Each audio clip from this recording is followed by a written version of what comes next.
નમસ્કાર મિત્રો, આપણે સાણંદ તાલુકાનું એવું દેવતી ગામની અંદર આવ્યા છીએ અને દેવતી ગામની અંદર કાકાને પથરીની પ્રોડક્ટ આપણે આલી હતી. એમને પથરીની તકલીફ હતી અને એના અંદર સારામાં સારું એવું રિઝલ્ટ મળ્યું છે.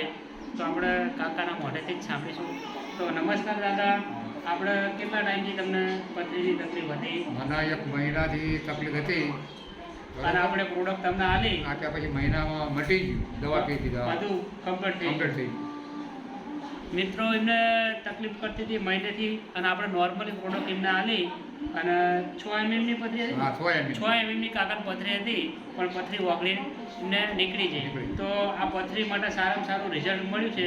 તો તમારું નામ અને તમારું ગામ બોલો. મારું ગામ નાની દેવતી, દેખાભાઈ મોહનભાઈ મારું નામ.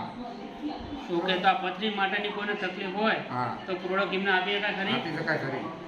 ઓકે, તો તમારો મોબાઈલ નંબર તમને આવડે છે? મારો મોબાઈલ ફોન ઘરમાં પડ્યો આવશે ખરો? ના, બોલતા મને નહીં ખબર. નમસ્કાર મિત્રો, કંઈ વાંધો નહીં. એમને દાદાને હાલ શું કે નંબર નહીં આવડે, પણ આના અંદર વધારે માહિતી જોઈતી હોય તો મારો નંબર છે મિત્રો 63 52 48 25 12. અને અરવિંદભાઈ, તમારો મોબાઈલ નંબર બોલો. મારું નામ પટેલ અરવિંદભાઈ, મારો મોબાઈલ નંબર છે 97 233 96 695. તો ઓકે મિત્ર, થેન્ક યુ. તો કોઈ પણ તકલીફ હોય અને વધારે માહિતી જોઈતી હોય તો તમને જે નંબર આપ્યો એ નંબર ઉપર તમે કોલ કરી શકો છો. ઓકે, જય હિન્દ, જય માય રાષ્ટ્ર.